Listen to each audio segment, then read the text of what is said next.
Hello, welcome to our classes. Good morning. हम लोग class 9 lesson 7 त्रिभुज लेसन के बारे में पढ़ रहे हैं। इसमें हम प्रश्नावली 7.1 का सवाल हल कर रहे हैं। अब तक हमने सवाल नंबर 1 तक हल किया। आज हम क्या पढ़ेंगे, सवाल नंबर 2 और सवाल नंबर 3 हल करेंगे। सवाल नंबर 2 क्या दिया है, ए बी सी डी एक चतुर्भुज है जिसमें ए बी बराबर बी सी और कोण डी ए बी बराबर कोण सी बी ए है। सिद्ध कीजिए कि पहला दिया है इसमें कि त्रिभुज ए बी डी सर्वांग सम त्रिभुज बी ए सी, दूसरा दिया है कि बी डी बराबर ए सी, तीसरा दिया है कि कोण ए बी डी बराबर कोण बी ए सी। ये चतुर्भुज है एक ए बी सी डी, एक चतुर्भुज है जिसमें कि ए डी बराबर है बी सी। जैसे ए डी ये भुजा है, ये भुजा बराबर किसके, बी सी भुजा के बराबर है। और इसमें कोण दिया है कोण डी ए बी। देखिए कोण डी ए बी मतलब ये कोण बराबर है कोण सी बी ए के, कोण सी बी ए के मतलब ये कोण बराबर है इस कोण के। हमें बताना है त्रिभुज ए बी डी, तो हम बनाते हैं त्रिभुज ए बी डी। पहले इसको ऊपर वाले पार्ट को काट के निकाल लेते हैं। इसको बनाते हैं यहाँ पे, ये है ए, ये है बी, ये है डी, एक त्रिभुज हो गया। दूसरा त्रिभुज क्या है, त्रिभुज बी ए सी। दूसरा त्रिभुज है त्रिभुज बी ए सी है। ये क्या है, सी है, ये बी ए। इस चतुर्भुज से हमने दो त्रिभुज निकाल दिए जिसे हमें सर्वांगसम करना है। ये यहाँ से पार्ट हमने निकाल दिया। इस दूसरा पार्ट कहाँ से निकाला, ए बी सी मतलब ये वाला पार्ट हमने निकाल दिया। देख रहे हैं आप, ये वाला और ये वाला पार्ट हमने निकाल दिया है। इसमें क्या दिया है, ए डी। देखिए ये भुजा बराबर दिया है किसके, बी सी के, इस भुजा के बराबर है। और इसमें कोण दिया है कि कोण देखिए डी ए बी मतलब कि डी ए बी, इसको ये कोण बराबर है कोण सी बी ए के, सी बी ए के कोण इस कोण के बराबर है। एक भुजा और एक कोण बराबर हो गया। अगर हमारी ये भुजा बराबर हो जाती है तो क्या हो जाएगा, भुजा कोण भुजा के नियम से ये हमारा त्रिभुज सर्वांगसम होगा। तो देखिए ये भुजा कैसे बराबर होगी, देखिए इसमें भी ए बी भुजा है, ये भी ए बी भुजा है, ये भी ए बी भुजा है। मतलब ये भुजा क्या है, इस दोनों त्रिभुज का कॉमन है, मतलब उभयनिष्ठ है, दोनों में है। इसलिए अब यहाँ पे हम कह सकते हैं कि ये भुजा भी बराबर हो गई ना, कि दो भुजा के बीच का कोण बराबर हो गया है और दो भुजाएं हैं। तो इसे हम क्या कह सकते हैं, ये हो गया हमारा, देखिए ये हो गया भुजा, ये हो गया कोण, ये हो गया भुजा। भुजा को क्या लिखते हैं, साइड, कोण को क्या लिखते हैं, एंगल, और भुजा को फिर साइड। तो ये कौन से नियम से हो गया, ये साइड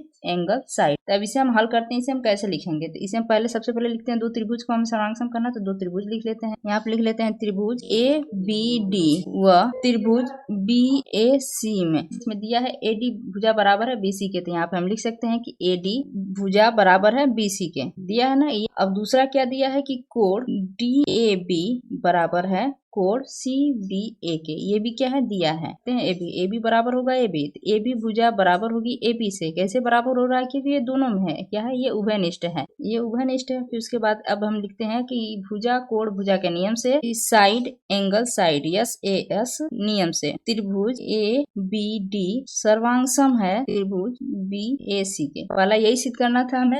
जब सर्वांगसम हो गया, सर्वांगसम होने का मतलब क्या है कि ये इस त्रिभुज को हम इस पे रख दे तो इस पे जाके बैठ जाएगी, बैठा देंगे इसको तो एक दूसरे पे ढक जाएगी। इसको ढक देने का मतलब क्या है कि इनके संगत कोण और संगत भुजाएं दोनों बराबर हो जाएंगी। जब दोनों बराबर हो जाएंगी तो इसमें बी डी भुजा बराबर हो जाएगी ए सी। देखिए बी डी जो भुजा है, ये जो भुजा दिया है इसमें, ये भुजा ये बराबर किसके हो जाएगी, ये ए सी के बराबर हो जाएगी। सर्वांगसम त्रिभुज के संगत भाग बराबर होते हैं। दूसरा है बी डी बराबर ए सी। क्यों हुआ, क्योंकि सर्वांगसम त्रिभुज के संगत भाग बराबर होते हैं। जब सर्वांगसम हो गया त्रिभुज तो इनके संगत भाग बराबर होते हैं। तो उसको हम इंग्लिश में क्या लिखते हैं, सीपीसीटी। सीपीसीटी का मतलब क्या होता है, corresponding part of congruent triangle. इसी को बोल देते हैं हम सीपीसीटी शॉर्ट फॉर्म में, जिससे कि आप हिंदी में लिख दे या तो सर्वांगसम त्रिभुज के संगत भाग बराबर होते हैं या सीपीसीटी, तो इसे सीपीसीटी लिख देते हैं जो इजी होता है। तीसरा भी इसमें हम देख लेते हैं। तीसरा क्या है कि कोण ए बी डी बराबर होगा कोण बी ए सी के। क्यों बराबर होगा, क्योंकि जब संगत ये सर्वांगसम हो गए तो इसके सीपीसीटी से, यहाँ भी हम लिख देंगे सीपीसीटी से। सवाल नंबर 3 है कि एक रेखाखंड ए बी पर ए डी और बी सी दो बराबर लंब रेखाखंड है। इसमें क्या है, लंब रेखाखंड है। दर्शाइए कि सी डी रेखाखंड ए बी को समद्विभाजित करती है। इसका मतलब क्या कह रहा है ना, कि जो ए बी रेखा है, ये ए बी रेखा है, ये इस रेखा पर भी लंब है और इस रेखा पर भी लंब है। यही बता रहा है ना कि ये जो रेखा है ए बी हमारी, ये इस पे भी लंब है, इस पे भी लंब है। तो ये वाला कोण, ये वाला कोण जब ऐसे बना दे, इसका मतलब क्या हो गया, ये 90 डिग्री है। इसका कोण बराबर हो गया दोनों का। बताना क्या है हमें कि जो सी डी रेखाखंड है ए बी को समद्विभाजित करती है। जो सी डी रेखाखंड है, ये जो रेखा है ये इसे ए बी को समद्विभाजित करती है। इसका मतलब क्या है, बराबर बराबर भागों में बांटती है। इसका मतलब हम क्या कह सकते हैं कि ये यहाँ से ये भुजा बराबर होगी ये भुजा के, यही हमें सिद्ध करना है। क्या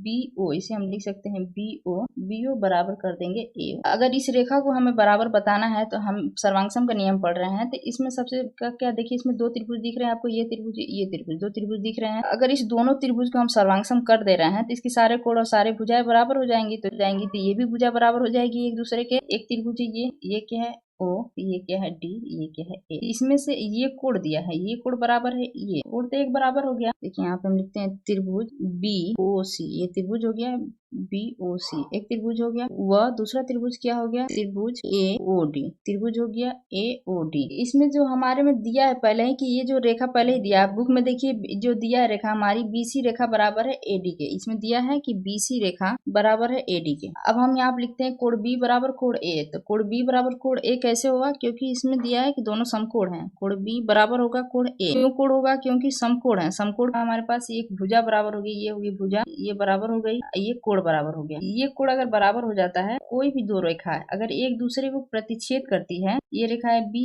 और ये AB रेखा है, ये क्या है CD रेखा है, दो रेखाएं एक दूसरे को प्रतिच्छेद कर रही हैं तो इसके आमने सामने के कोण बराबर होते हैं। तो ये कोण बराबर होगा इस कोण के, ये कोण बराबर होगा इस कोण के, ये कोण बराबर हो जाएगा इस कोण से। क्यों बराबर होगा, क्योंकि ये शीर्षाभिमुख कोण से। तो इसे मान लेते हैं कोण 1, इसे मान लेते हैं कोण 2। इसको हम लिख सकते हैं कोण 1 बराबर कोण 2, ये हो गया। ये कोण भी बराबर हो गया। इसको हम लिख सकते हैं कोण कोण भुजा, कोण कोण भुजा है, सर्वांगसम का नियम है कोण कोण भुजा। इसका मतलब क्या है कि एंगल साइड। इसको हम लिख सकते हैं कि AS नियम से त्रिभुज BOC सर्वांगसम होगी त्रिभुज AOD के, मतलब ये त्रिभुज बराबर सर्वांगसम होंगे इस त्रिभुज के। जब एक दूसरे के सर्वांगसम हो गए, इसलिए हम कह सकते हैं कि BO बराबर हो जाएगा AO। CPCT से इसे हम लिख सकते हैं कि अतः CD रेखाखंड AB को समद्विभाजित करती है। समद्विभाजित करती है मतलब उसके बराबर बराबर भागों में बांटती है। तो ये दोनों बराबर हो गए, इसलिए क्या हो गया, हम कह सकते हैं समद्विभाजित है। Thank you for watching. Please like and subscribe my channel.